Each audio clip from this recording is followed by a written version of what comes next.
Have you ever really stopped to think about what makes a game a game? I mean, what's the actual difference between kicking a ball around and playing in the World Cup, or between a simple playground game and a massive video game? It seems simple, but the answer is pretty fascinating. Today, we're going to break it all down and look at the anatomy of fun itself. So look at this. On the left, you've got a classic board game. Cardboard, plastic pieces, dice. And on the right, a high-tech video game hero. They look like they're from completely different universes, right?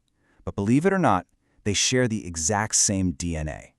We're going to figure out what that common thread is that ties them together.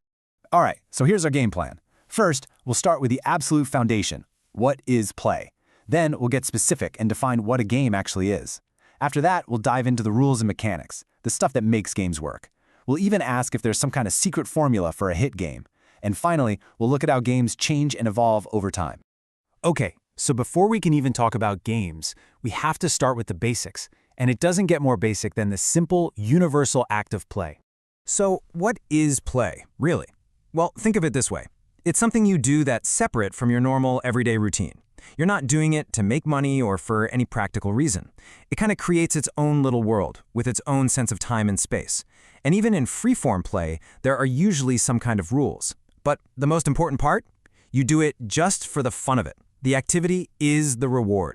So we've got this idea of play, which can be pretty free-form. But what happens when you start adding more structure, when you add a clear goal? Well, that's the moment play levels up and becomes a game. Now, this might sound a little academic, but the official definition of a game is a rule-based formal system with a variable and quantifiable outcome. Let's break that down, because it's actually pretty simple. Rule-based means there are things you can and can't do. Formal system means it's a self-contained world. And variable and quantifiable outcome, that just means you don't know who's going to win, but you can measure the result, like with a score or a winner and a loser. To get even more specific, for something to really be a game, it has to meet these 5 conditions.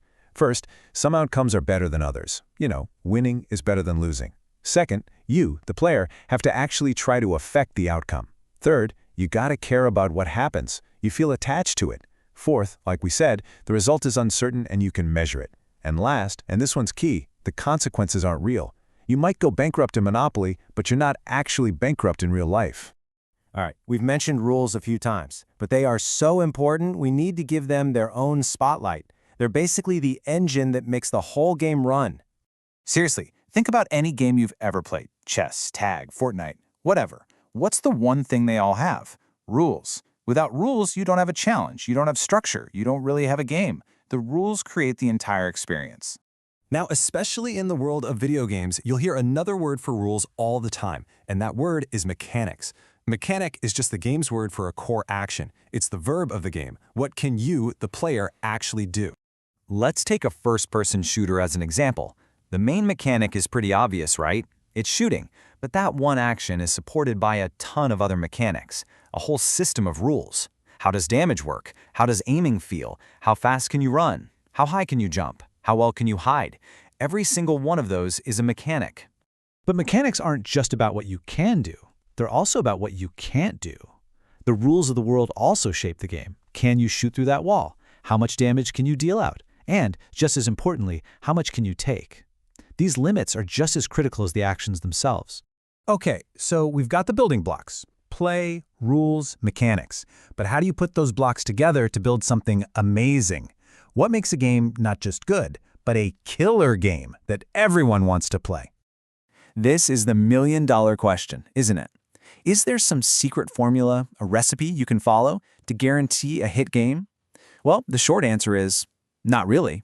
But there are definitely some key ingredients that all great games seem to share. It really all starts with the player's experience. How does the game feel in your hands? Is it just fun? Does it have good pacing, with moments of tension and moments of calm? Does it reward you for your effort and give you clear feedback on how you're doing? All this stuff creates a loop that can be pretty addicting and keeps you wanting to come back. Next up, you've got the creative side of things. This is the game's personality, its soul. What's the overall look and feel? The art style, the music? Is there an interesting story with characters you actually care about? Is the idea original? And how does it fit into or maybe even challenge its genre? And look, you can have the coolest art and the best story, but if the game is a buggy mess, none of it matters. That's where the technical build comes in. The mechanics we talked about have to work perfectly. The code has to be solid, the menus and interface need to make sense, and the levels have to be well designed and tested. A lot. A truly great game needs to succeed in all three of these areas. You know, amazing games rarely just appear out of nowhere, fully formed. Most of the time, they actually evolve from other, simpler ideas. Let's take a look at how that happens. It almost always starts with a really simple core game, something anyone can understand in about 5 seconds. The perfect example? Tag.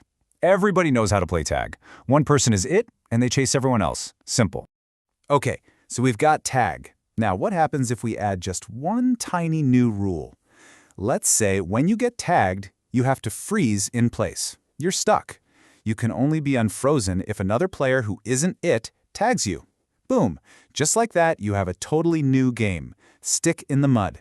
It has new strategies, a new dynamic, all from one little change. And that simple process is really the heart of how game design works. You find a core idea, a mechanic that's fun, and you build on it. You tweak it, you add a new rule, you combine it with another idea, and suddenly a brand new experience is born. It's this awesome constant cycle of evolution. So, to wrap things up, I want to leave you with a question. Let's think about everything we've talked about. A game is a rule-based system where you put in effort for a quantifiable outcome that you feel attached to. Okay, so think about social media. It has rules, right? It has quantifiable outcomes, likes, shares, followers. And people for sure put in a lot of effort and get very attached to those outcomes. So the question is it a game? What do you think?